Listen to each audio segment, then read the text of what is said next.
पढ़ो आप, नमाज पढ़ो आप, घर घर नमाज की दावत दो। मगरिब में उठो, मगरिब के बाद 5 मुसलमान के घर जाओ, कहो नमाज पढ़ो।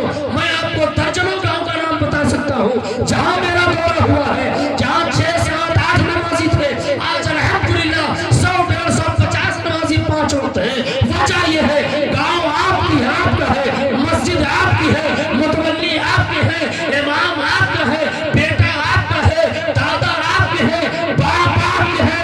बस उसे याद दिलाओ तुझे मरना है, तेरी नमाज़े जनाजा पढ़ी जाएगी और तेरी नमाज़े जनाजा से पहले तू पहले अल्लाह के लिए नमाज पढ़ ले, वरना तेरी नमाज पढ़ी जाएगी।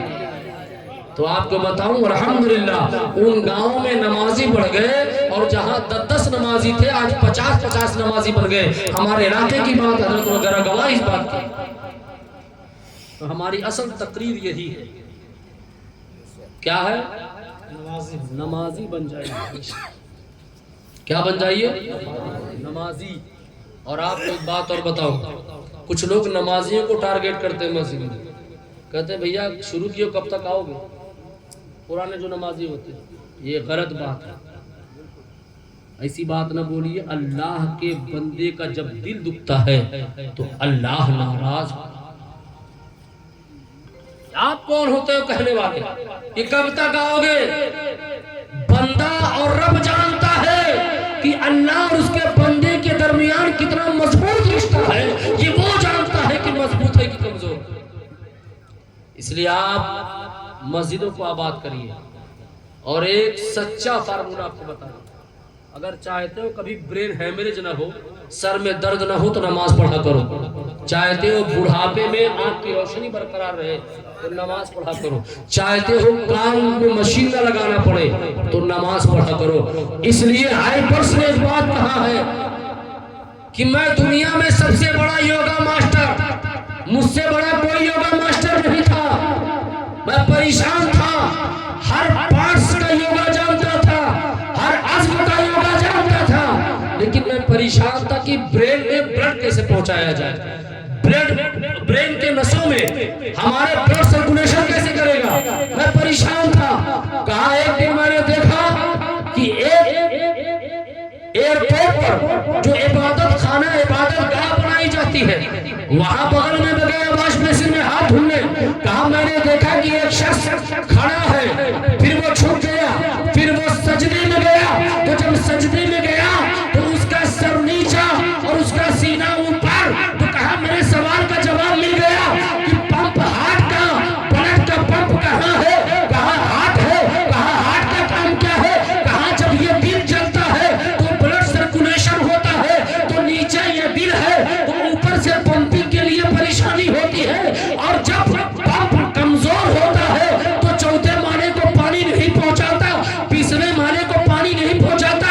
लेकिन पंप चाहे कमजोर हो चाहे मजबूत हो, अगर पंप ऊपर है और नीचे तहखाने में पानी जाता है तो बहुत तेजी से आता है। तो कहा समझ गया कि मुसलमान अगर सजदे में रखा है तो उसका हाथ ऊपर है, सर नीचे है, तो कभी भी जो मुसलमान सजदे में रहता है उसे हार्ट अटैक नहीं हो सकता, ब्लड सर्कुलेशन में कमी नहीं आ सकती, वो ब्रेन हैमरेज नहीं हो सकता, आंखों का अंदर नहीं हो सकता, वो कान का कभी पर्दा और पहरा नहीं हो सकता।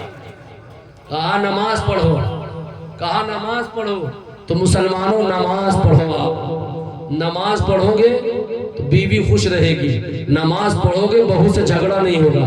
एक शख्स हमारे साथ आए हैं, नाम नहीं बताऊंगा, वो भी सुन रहे हैं यहाँ बैठकर। वो हमारे पास आए, हमारे मुरीद हैं अल्हम्दुलिल्लाह। पूरी खानदान जो है वो देवबंदी है, वो तने तनहा अपने घर को लेकर सुन्नी हुई। कहीं सुभान अल्लाह। वो आए, बड़ी मोहब्बत करते, कहा हजरत 20 साल 25 साल सऊदी रहा और उसके सऊदी छूट गई हजरत। सऊदी छोड़ने के बाद आया तो हजरत हमारे घर में रोज झगड़ा है, बहू बेटे बीवी बिटिया रोज झगड़ा। हजरत कोई तावीज या पानी दम करके देते। हमने कहा हर हल पानी और तावीज से नहीं है, हर मसले का हल तावीज और पानी से नहीं। हमने कहा कल 9 बजे बच्चों को लाइए, मैं इंशाल्लाह दम कर दूंगा। सुबह 9 बजे अपने बच्चों को लेकर आए गाड़ी से, बीवी भी बेटी भी बहू भी खुद भी बिटिया भी। हमने पहले पूछा उन्हीं साहब से, वो भी है यहाँ। हमने पूछा साहब ये बताइए आप सुबह कितने बजे सो उठते हैं? कहा हजरत कभी 7 बजे, कभी 6 बजे, कभी 7:30 बजे। हमने उनकी अहलिया से पूछा आप कितने बजे सो उठती हैं? कहा हजरत हम भी 7, 7:30, 6 बजे। तो कहते हैं हमने पूछा साहब बताइए बहू? कहा हजरत ये भी इतने। हमने कहा बिटिया कहा वो भी। तो हमने कहा फिर आप चीखते चिल्लाते किस पर है? बहू पर या बेटी पर? खाना नहीं बना, नाश्ता नहीं मिला, चाय नहीं मिली। हम के जब मशीन ही खराब है तो साहब काम कैसे होगा? आप फॉर्च्यूनर गाड़ी लाए हो, BMW लाए हो, मर्सिडीज लाए हो, ऑडी लाए हो, रोल्स रॉय लाए हो, 4 करोड़ की गाड़ी लाए हो, चारों टायर उसका निकाल लीजिए, वो गाड़ी किस काम की? किसी काम की है? किसी काम की नहीं। कहा हजरत तब हमने कहा कोई दुआ कोई तावीज नहीं। फिर क्या हजरत माहौल कैसे सही होगा? हमने कहा आप आजान से आधा घंटा पहले फजर से उठिए। अगर फजर की अजान 4 बजे है तो 3:30 बजे उठिए। 4, 4:30 बजे अजान है तो 4 बजे उठिए और उठकर 2 रकत नमाज तहज्जुद, 4 रकत 6 रकत पढ़िए। बीवी को पढ़ाइए और आजान हो जाए तो पहले बेटी को जगाइए, फिर बेटे को जगाइए, फिर लास्ट में जो दूसरे की बेटी घर में अपने लाए हो बहू को जगाओ, सबको नमाज पढ़ाओ। बहुत चाय बाद में पिएंगे, एक रुकू कुरान पढ़ो। कहा ठीक है हुजूर। दूसरे दिन फिर 10 बजे। हमने कहा कौन सी मुसीबत आ गई? खुश हुए। कहा हजरत आपकी दुआ माशाअल्लाह, आज 20-22 साल के बाद हमें पराठा भी मिला है, चाय भी मिला है, अंडा भी मिला। हमने कहा कब? कहा 7 बजे। कहा हजरत अल्लाह का शुक्र है जैसे लग रहा है आज मेरे घर में ईद है। हमने कहा रोज नमाज पढ़ो और रोज खुशियां घर में बांटो। नमाज पढ़ोगे तो गम से दूर हो जाओगे, नमाज पढ़ोगे तो घर में फितना फसाद से दूर हो जाओगे। नमाजी बनाओगे बहू को तो झगड़ा नहीं होगा कभी भी। नमाजी बनाओगे बेटे को तो घर में कभी भी आपसे बदतमीजी नहीं करेगा। नमाजी बनाओगे बेटी को तो ससुराल से ये डर नहीं है कि खून आएगा तलाक के लिए या समझी से झगड़ा समझी का होगा। नमाजी बनाओ अपने घर वालों को, सारा फितना फसाद उसी दिन खत्म। गलत तो नहीं कर रहा हूं वाले? गलत तो नहीं कर रहा हूं? हक बात है कि नहीं है? और आप सब जानते हो यार, तो मैं पुराना सबक आपको याद दिला दिया खाली। तो लिहाजा आप भी खुद नमाजी बनिए, अपनी बीवी को नमाजी बनाइए सुबह से फजर से, और अपनी बहू को नमाजी बनाइए, अपनी बेटी को नमाजी बनाइए। कसम है कुरान कहता है इन्नस्सलाता तन्हा अनिल फहशाई वल मुनकर, नमाज बेहयाई और बुरी बात से रोकती है। इसके घर में नमाजी हो झगड़ा हो सकता है? नहीं हो सकता। अकेले नमाज पढ़ने से नहीं होगा। मियाँ खलीफा 3 बजे उठे और मस्जिद चले आए, वो कौन पढ़ेंगे मलकीन? उनका भी सवाल जवाब आप ही से किया जाएगा। और कितने तो ऐसे नमाजी हैं चले आए दरवाजे में कुंडी लगा गए, मोहतरमा को दिक्कत ना हो सोने में। बात समझ में आई मेरी? घर को सही रखो, और जिसके घर में इस्लामी माहौल नहीं है वो मुसलमान का घर नहीं होता। और अपना घर चाहते हो टूटने से बच जाओ तो पहले नमाजी और कुरान पढ़ना सीख जाओ, नमाज पढ़ना सीख जाओ, इंशाअल्लाह घर का माहौल अच्छा हो जाए। तो आप सब नमाजी पढ़ो, और जो लोग नमाजी है रन्नों में उनसे मेरी गुजारिश है हाथ जोड़कर कि आप चाहते हो अपने गांव का माहौल अच्छा करने के लिए तो आप घर घर 4-5 लोग को लेकर 10-5 घर डेली जाइए कि आप नमाज पढ़िए।